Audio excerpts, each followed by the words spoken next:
In this video, I'm going to talk to you about the distance formula in the midpoint formula. So we're going to start with the distance formula first. It's derived from the Pythagorean theorem, and it's used to find the distance between 2 points in the plane. So, for example, if I had a point here and another point here, we'll call this point A and point B, and I wanted to find the distance from here to here, then I would use the formula D equals x1 minus x2 squared plus y1 minus y2 squared. And then once you add those together, you want to take the square root. Now, the x1 and the x2 are the x coordinate for these 2 points. And then, of course, you have the corresponding y values. So let's do an example to see how this works.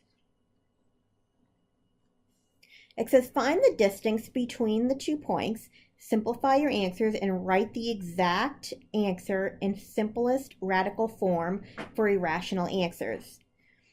So basically that means if it says exact answer, that means don't put it in your calculator and get a rounded value.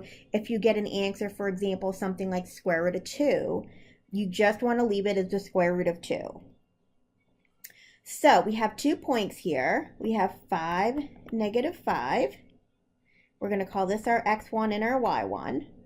And then we have the point 3, negative 3. We'll call this the x2, y2. Now it doesn't matter if I call this x2 and y2 and I switch them, you're still going to get the same answer. So don't worry about wondering if you're assigning the right variables to this. The only thing you have to make sure is that you're consistent with labeling these both as 1 or both as 2.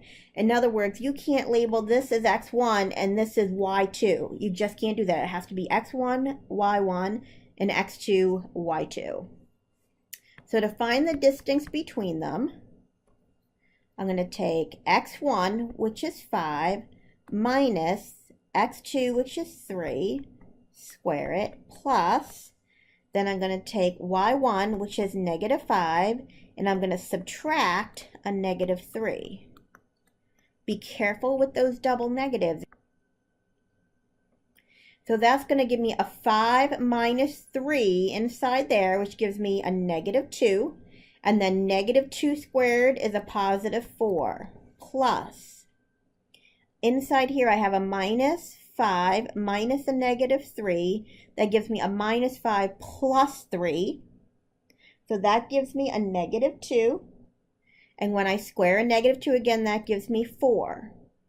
So that gives me D is equal to the square root of 8, which when I simplify will give me 2 square roots of 2. Let's look at the next example. I have the point negative 5, negative 3. I'm going to call this x1, y1. And then I have the point negative 8, 1. I'm going to call that x2 and y2. So to find my distance, I'm going to take the difference in my x's, square it, and add it to the difference of my y's squared. So if I have x1 minus x2, that gives me a negative 5, and I'm subtracting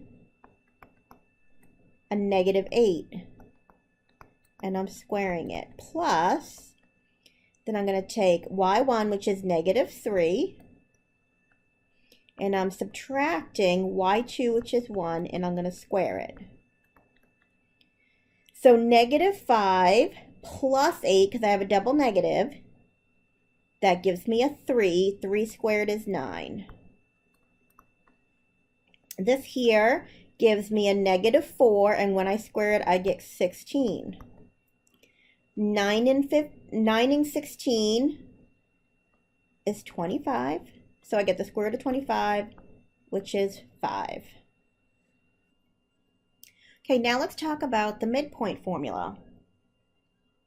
If you have a line segment and you know what the endpoints of those line segments are, then we can find the halfway point between the two endpoints. This is known as the midpoint, and the formula to find that midpoint is known as the midpoint formula. So if we have a line segment, just like before, I have it from point A to point B, and we'll call this x1, y1, x2, y2. Those are my endpoints for the line segment. To find my midpoint, the halfway point in between, so that this distance is equal to this distance, the formula would look like this. To find that ordered pair, it's going to be an ordered pair, x comma y. You would add your two x coordinates and divide by 2. And then to find the y coordinate of the midpoint, you add the two y coordinates of the endpoints and divide by 2. So looking at this example here, it says find the coordinate of the midpoint of the line segment that joins the two given points. If I graph this,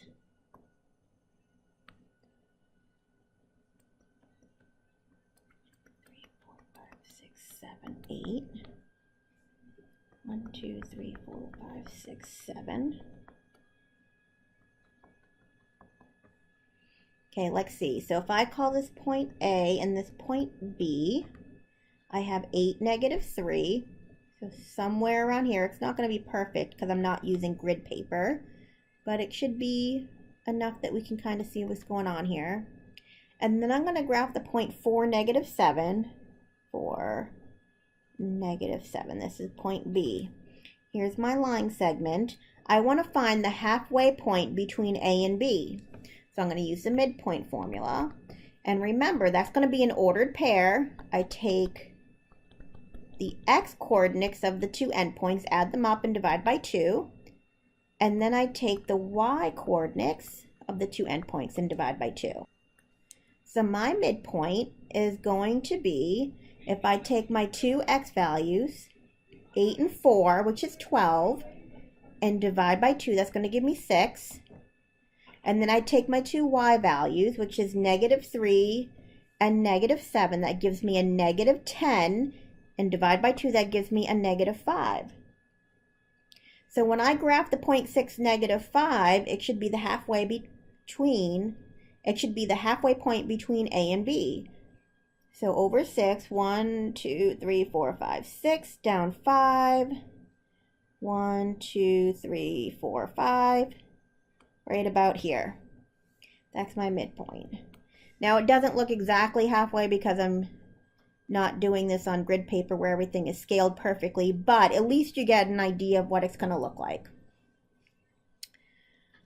So for this problem here, it's similar to what we just did, but instead of giving the ordered pairs listed, you actually have to read it off the graph. So we need to find the midpoint of this line segment. So we have one point right here, which is the point 5, 4. And then we have the other point here, which is negative 5, 3. And then we're going to use the midpoint formula to find the center. So to find the midpoint, I add up my x's. That gives me 0. 5 and negative 5 gives me 0, and then I divide by 2. 0 divided by 2 is still 0. And then I take my y's and add them up. So I have 4 and 3. That gives me 7. And then when I take 7 and divide by 2, that gives me 3.5. So my midpoint should be 0 and then 3.5. So if I graph that point, that would be my midpoint. Okay, the last two examples, I have a couple of applications for you.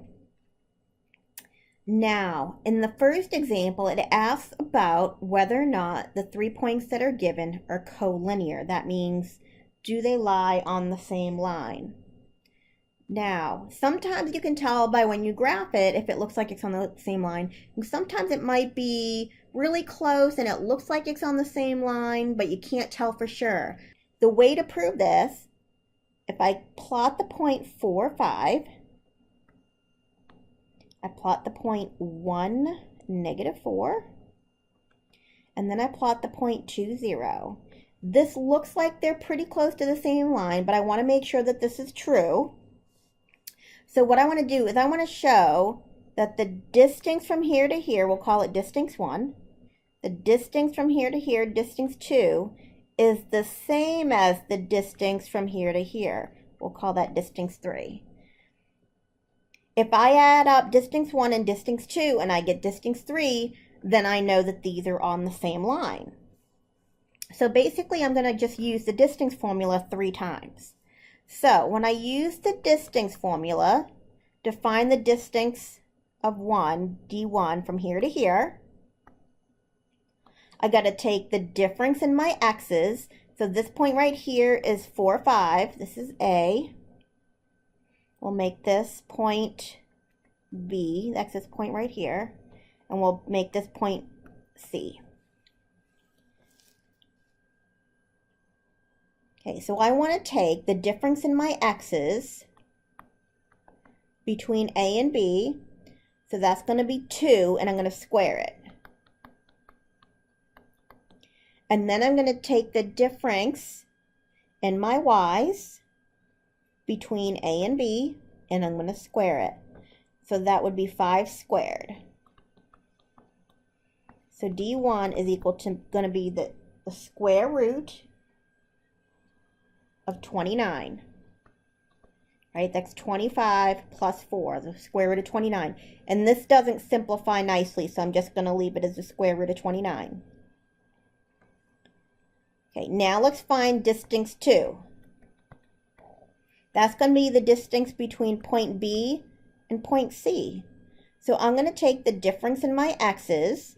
So the difference between my x's and point C and B is 1, and I'm going to square it. Then I'm going to take the difference between my y values of C and B, which would be -4, and square it. So my d2 is going to be the square root of 17, because that's 16 plus 1. And this doesn't simplify nicely, so I'm going to leave it as is.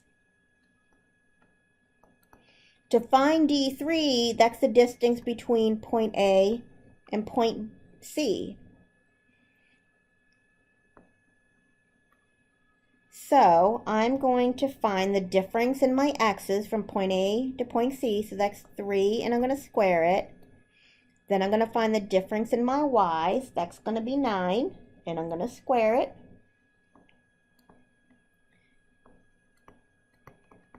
When I add that up, that gives me 81 plus 9, and that gives me 90. When I add these up, if I take d1 plus d2, that does not equal d3. They're not equivalent. So although it looks like it's on the same line, it's slightly off. So I would say that this is not collinear. Last example.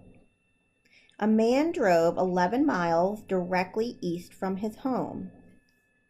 So if this is his home, I'll label it as H. This is home. And he drove directly east 11 miles. Then he turned left and traveled another 9 miles. And that was to his place of work. If there was a road made directly from his home to his work, what would the distance be to the nearest tenth of a mile? So they're saying he had to drive 11 miles this way, 9 miles this way to get to work. What if there was a road that goes directly to his work? What would that distance be? If we think of this point as 0, 0, then this point right here would have to be 11, 9. So we're just going to use the distance formula to figure this out. So we're going to say the distance is equal to, I'm going to do the square root. I got to take the difference in my x's. So 11 minus 0 is 11, and I got to square it, plus Then I'm going to take the difference in my y's and square it. So that's 9 squared. That gives me the square root of 202. If we put that in on the calculator, we'll get approximately 14.2 miles. Now, I only went out to 0.2 since the question asked us to round it to the nearest tenth. So that's 1 decimal place.